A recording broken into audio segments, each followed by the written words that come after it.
வெளிப்படுத்திய விதம். ஆகவே அன்புக்குரியவர்களே, ரசூலுல்லாஹ் மாத்திரமல்ல, ரசூலுல்லாஹ் சம்பந்தப்பட்ட விடயங்களும் கண்ணியத்துக்குரியது. ரசூலுல்லாஹ்வால் ரசூலுல்லாஹ்வின் மனைவிமாருக்கு கண்ணியம் கிடைக்கிறது. அல்லாஹ் பேசுகிறானே, யா நிசா அன்-நபி லஸ்துன்ன கஅஹதின் மினன் நிசா. நபியுடைய மனைவிமார்களே, ஏனைய பெண்களை போன்று அல்ல, நீங்கள் ஏனைய பெண்களை போன்று அல்ல. உங்களுக்கு பிரத்யேகமான கண்ணியம் அல்லாஹ்விடத்தில் இருக்கிறது. தனது மனைவிமாருக்கு அவ்வாறு கண்ணியம் கிடைக்குமா? தான் திருமணம் முடித்ததனால் ரசூலுல்லாஹ்வுடைய மனைவிமாரை எவருமே திருமணம் முடிக்க முடியாது. உம்மஹாத்துல் முஃமினீன் தனது மனைவி அவ்வாறு அல்ல. நான் இப்பொழுது செத்தேன் என்றால் அவள் 4 மாதத்துக்கு பிறகு மற்றொருவனுக்கு மனைவியாக மாறலாம். மார்க்கம் சொல்லுகிறது. ரசூலுல்லாஹ்வுடைய தாய்மாருக்கு மனைவிமாருக்கு அவ்வாறு அல்ல. பிரத்யேகமான சட்டை மரியாதை. ரசூலுல்லாஹ்வுடைய குடும்பம் இன்னமா யுரீதுல்லாஹு லியுذஹிப அன்குமுர் ரிஜ்ஸ் அஹ்லல் பைத்தி வ யுதஹிரகும் தத்ஹீரா. குடும்பத்துக்கு ஒரு கண்ணியம். எதனால் அந்த கண்ணியம்? ரசூலுல்லாஹ்வால் கிடைத்த கண்ணியம். ரசூலுல்லாஹ் இல்லை என்றால் அந்த கண்ணியம் கிடையாது. ஏன் நமக்கு ஒரு கண்ணியம்? உம்மத்தே முஹம்மத். ஏன் கண்ணியம்? ரசூலுல்லாஹ்வால் கண்ணியம். இந்த பள்ளியில் இருக்கின்ற நாம் எல்லோருக்கும் கண்ணியம் என்றால் அது ரசூலுல்லாஹ்வால் கண்ணியம். எவன் ரசூலுல்லாஹ் தன்னை சமப்படுத்துகிறானோ இஸ்லாத்துக்குள் இருந்து அவனுக்கு இஸ்லாமிய கண்ணியம் என்றால் அவனுக்கும் ரசூலுல்லாஹ்வால் கண்ணியம். ஆகவே அருமைக்குரியவர்களே, பெருமானார் ஸல்லல்லாஹு அலைஹி வஸல்லம் எல்லா காலத்திலும் எல்லா நேரங்களிலும் ரசூலுல்லாஹ் சம்பந்தப்பட்டவைகள் அனைத்துமே தூய்மையானது, புனிதமானது என்றால் ரசூலுல்லாஹி ஸல்லல்லாஹு அலைஹி வஸல்லம் அவர்களது கண்ணியம் எந்த அளவு என்பதை நான் சொல்லாமலே நீங்கள் புரிந்து கொள்வீர்கள். இப்பொழுது நான் ஒரு விடயத்துக்கு வருகின்றேன். அன்புக்குரியவர்களே, அந்த நாயகம் அவர்கள் நம்மிடத்தில் வந்த நோக்கம் என்னவென்றால் நம்மை புனிதப்படுத்துவதற்காக, நம்மை தூய்மைப்படுத்துவதற்காக, நமது உள்ளங்களை தூய்மைப்படுத்துவதற்காக, நமது உள்ளங்களில் நல்ல பண்புகள் வர வேண்டும், நல்ல குணங்கள், நல்ல பண்பாடுகள், நல்ல ஒழுக்கங்கள். ரசூலுல்லாஹி ஸல்லல்லாஹு அலைஹி வஸல்லம் வெறுமனே ஆன்மீகத்தை மாத்திரம் போதித்திருக்கிறார்கள், நல்ல வார்த்தை முறைகளை போதித்திருக்கிறார்கள். நாம் விடிய விடிய ரசூலுல்லாஹ்வுக்கு ஸலவாத் ஓதினாலும், குர்ஆனை ஓதினாலும், இபாதத் செய்தாலும் நாம் ரசூலுல்லாஹ்வுடைய பண்பாடுகளை குணம் கொள்ள வேண்டும். அதன் மூலமாகத்தான் அந்த ஸலவாத்துகள், அந்த இபாதத்கள் அது உயிருள்ளதாக மாறப் போகிறது. பண்பாடுகள் இல்லை என்றால், நல்ல நடைமுறைகள், நல்ல ஒழுக்கங்கள், நல்ல மனித நேயங்கள், ஒழுக்க விழுமியங்கள், இவைகள் இல்லாத இபாதத்கள் உயிருள்ள இபாதத்களாக மாறாது. ரசூலுல்லாஹி ஸல்லல்லாஹு அலைஹி வஸல்லம் தனது இஸ்லாமிய பிரச்சாரத்தின் ஆரம்பத்தில் எடுத்துக்கொண்ட தொழிற்பொருள் இரண்டே விடயம். ஒன்று ஆன்மீகம், மற்றொன்று நல்ல பண்பாடு, நல்ல மனிதநேயம். இவைகள் நம்மிடத்தில் இருக்க வேண்டும். ரசூலுல்லாஹ்வுடைய பண்புகளை பற்றி ஜாபிர் இப்னு அபீ தாலிப் ரலியல்லாஹு தஆலா அவர்கள் நிறைய பேசுகிறார்கள், பட்டியலிட்டு சொல்கிறார்கள். 2-3 மணி நேரங்கள் தேவைப்படும் அந்த பண்புகள்.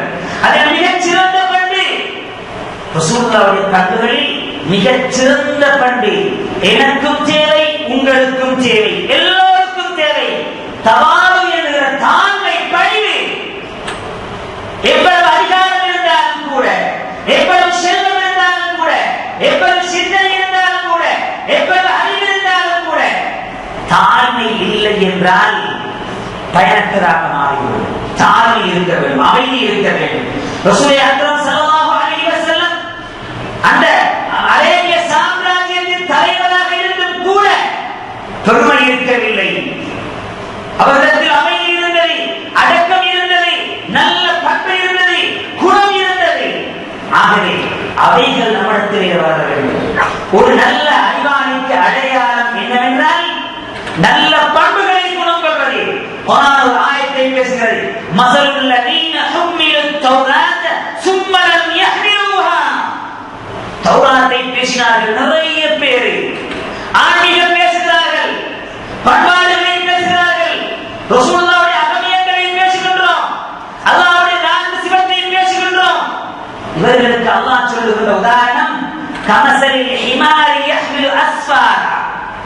கழுதை இருக்கிறதே, பொதி சுமக்கிற கழுதையை போன்ற இவர்கள். ஆன்மீகம் பேசி எந்த பயனும் கிடையாது. நான் பேசுகின்றேன், என்னிடத்தில் அந்த செயற்பாடுகள் இல்லை என்றால் நான் ஒரு கழுதைக்கு சமமானவன். கழுதைக்கு தெரியுமா தனது முதுகிலே என்ன இருக்கிறது என்பதை? பணம் இருக்கலாம், மாணிக்க மரகதங்கள் இருக்கலாம், அழகி செல்வம் இருக்கலாம், எவ்வளவு சுமந்தப்பட்டிருக்கலாம். கல்லை சுமந்து கொண்டு செல்கிறது. அதே போன்று பேசிக் கொண்டிருக்கிறோம், அல்லாஹ்வை பற்றி பேசுகிறோம், ரசூலுல்லாஹ்வை பற்றி பேசுகின்றோம். ஆனால் நடைமுறையில் காணவில்லை என்றால் நான் ஒரு கழுதை. ஏராளமான கழுதைகள் இருக்கின்றன சமூகத்தில், நிறைய கழுதைகள் இருக்கிறது. இதுதான் சமூகத்திலே பிரச்சனை. அது எவராகவும் இருக்கலாம், நானாகவும் இருக்கலாம். ஏன் தன்னை நான் சொல்லிக் கொள்ளலாம், நான் திருந்தலாமே இல்லையா? நான் திருந்திக் கொள்ளலாம், நான் ஒரு கழுதையை வைத்துக் கொள்ளுங்கள். இவ்வாறாக நிறைய ஆன்மீகம் பேசுகின்ற கழுதைகள், அவைகளுக்கு தெரியவில்லை நான் அதை பேசுகின்றேன், எதை செய்ய வேண்டும் என தெரியவில்லை. ஆகவே அன்பார்களே, வெறுமனே ஆன்மீகம் பேசுவதல்ல, அது அந்த ஆன்மீகம் உயிருள்ள ஆன்மீகங்களாக இருக்க வேண்டும், சமூகத்துக்கு பயனுள்ள ஆன்மீகங்களாக இருக்க வேண்டும். மஸலுல்லதீன ஹுமிலுத் தௌராத் கமஸலில் ஹிமாரி யஹ்மிலு அஸ்ஃபாரா பிஇஸ மஸலுல் கௌமில்லதீன கஸபு பிஆயாத்தில்லாஹ். அல்லாஹ்வுடைய ஆயத்துக்களை பொய்ப்படுத்துகிறார்கள், ரசூலுல்லாஹ்வுடைய தோழமையை பொய்ப்படுத்துகிறார்கள். எனக்கு ரசூலுல்லாஹ்வுடைய தோழமை இருக்கிறது என்றால் என்னிடத்திலே பணிவு இருக்க வேண்டும், தாழ்வு இருக்க வேண்டும், நல்ல பண்பு இருக்க வேண்டும். அதுதான் எனக்கு தேவையான பொருள். இது முஸ்லிம்களுக்கு இருக்க வேண்டும், எல்லா மக்களிடத்திலும் பிரதிபலிக்க வேண்டும். இவ்வாறு தாழ்மையான பண்பு, நல்ல குணம், நல்ல பண்பாடு நம்மிடத்திலே வர வேண்டும்.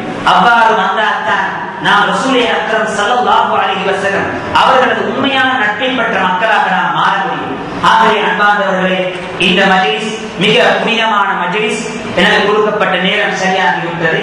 9 மணிக்கு இந்த மஜ்லிஸ் ஆரம்பிக்கப்பட வேண்டும். ஆகவே நாம் இந்த மஜ்லிஸில் மிக மரியாதையோடு அன்பாக இருந்து எல்லோருமே ரசூலுல்லாஹ்வுடைய நட்பை பெற வேண்டும் என்கிற அந்த உண்மையான எண்ணத்தோடு ஸலவாத்துக்களை சொல்வதோடு கூட நாம் தம்மை அல்லாஹ்விடத்தில் ஒப்படைக்க வேண்டும். அல்லாஹ்வே, என்னிடத்தில் தீய பண்புகள் இருக்கின்றன, மோசமான பண்புகள் இருக்கின்றன, நாம் அடையாளம் காண வேண்டும். இவைகளை கரைந்து நல்ல பண்புள்ளவனாக, நல்ல ஒழுக்கமுள்ளவனாக, நல்ல ஒரு நல்ல மூமியாக நாம் மாறுவதற்கு என்னை ஆக்கித்தாய் என்று கேட்பதோடு கூட வெறுமனே பிரார்த்தனைகள் மாத்திரமல்ல, தன்னை நாம் மாற்றிக்கொள்ள வேண்டும், தன்னை மாற்றிக்கொள்ள வேண்டும். வயது ஏற ஏற தனது பண்புகள் மாற வேண்டும், வயது செல்ல செல்ல நடைமுறைகள் மாற வேண்டும். 20 வயதிலே செய்ய, 30 வயதிலே செய்ய அந்த மோசமான பணி 60 வயதிலே இருக்கக்கூடாது. அதுதான் நல்ல மனிதன்.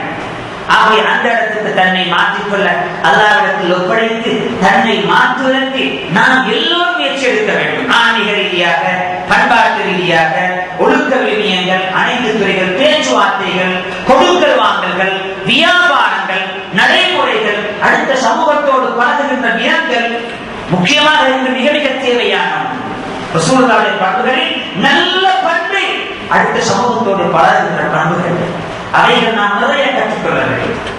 அவ்வாறு கற்றுக்கொண்டால்தான் நாளை மறுமையிலே அல்லாஹ்விடத்தில் வெற்றி பெற்ற மக்களாக மாறலாம். ரசூலுல்லாஹ் சஹாபாக்களை பார்த்து கேட்டார்களே, மனிதன் முஃப்லிஸ், மங்களோத்துக்காரன் யார் என்பதார். சஹாபாக்கள் சொன்னார்கள், என்ன சொன்னார்கள்?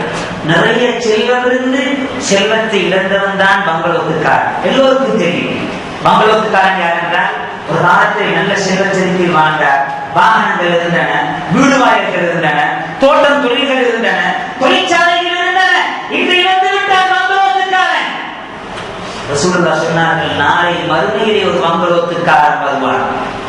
அவன் யார் என்றால், நிறைய வணங்கி இருப்பார், நிறைய தஸ்பீஹ் ஓதிருப்பார், நிறைய திக்ர் செய்திருப்பார், நிறைய ஸலவாத் வைத்திருப்பார், நிறைய இபாதத்களை வைத்திருப்பார்.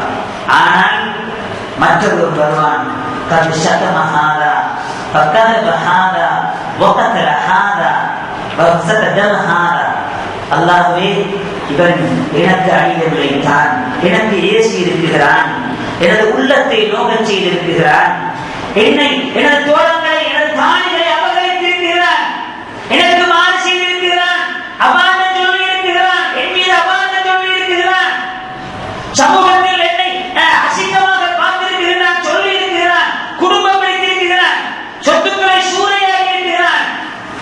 என்று சொல்ல இவனது திக்ருகள் அனைத்துமே எடுத்து அவனுக்கு கொடுக்கப்பட்டு மறுமையிலே மங்களத்துக்காரனாக மாறிவிடுவான். அந்த நிலைக்கு நாம் வரக்கூடாது. ஆன்மீகத்தோடு சேர்ந்த பண்பாடு, நல்ல பண்புகள் நம்மிடத்தை மறவதற்கு நாம் எல்லோரும் முயற்சி எடுப்போமாக. வல்லரஹ்மான் நாம் எல்லோரும் துணை புரிவானாக. ரஹ்மானை நமது நாட்டங்களை தூய்மையானதாக ஆக்கி வைப்பாயாக. இந்த மஜ்லிஸை ரசூல் அக்ரம் ஸல்லல்லாஹு அலைஹி வஸல்லம் அவர்களால் கபூல் செய்கின்ற மஜ்லிஸாக மாற்றி வைப்பாயாக. யா அல்லாஹ், நாம் ஓதுகின்ற ஸலவாத்துக்களை ரசூலுல்லாஹ்வுக்கு ஒப்புவிப்பதோடு கூட ரசூலுல்லாஹ்வின் நட்பை நமக்கு தருவாயாக. அல்லாஹ்வே, நல்ல இபாதத்துகள், நல்ல பண்புகள், நல்ல ஒழுக்கங்களை வளர்த்துக் கொள்கின்ற அடியானாக என்னை மாற்றி வைப்பாயாக. உனது அன்பையும் ரசூலுல்லாஹி ஸல்லல்லாஹு அலைஹி வஸல்லம் அவர்களது நேசத்தையும் பெற்ற நல்ல அடியானாக என்னை மாற்றி வைப்பாயாக. யா அல்லாஹ், தொழுகை நிறைவேற்றுகின்ற அடியானாக மாற்றி வைப்பாயாக. யா அல்லாஹ், பெற்றாருடைய பாவங்களை மன்னித்து விடுவாயாக. வீட்டில் இருக்கின்ற சகோதரிகள் நாட்டகங்களை நிறைவேற்றி வைப்பாயாக. எல்லோரும் ஐக்கியமாக ஒற்றுமையாக இந்த ஊரிலே சகோதர வார்த்தையோடு வாழ்வதற்கு எல்லோருக்குமே கிருபையுடைய ரஹ்மானே நல்ல சிந்தனையை தருவாயாக. மரணிக்கிறபோது நாம் எல்லோரும் ஈமான் சலாமத்தாக மரணிக்க செய்வாயாக. அல்ஹம்துலில்லாஹி ரப்பில் ஆலமீன். வஸ்ஸலாமு அலைக்கும் வரஹ்மத்துல்லாஹி வபரகாத்துஹு.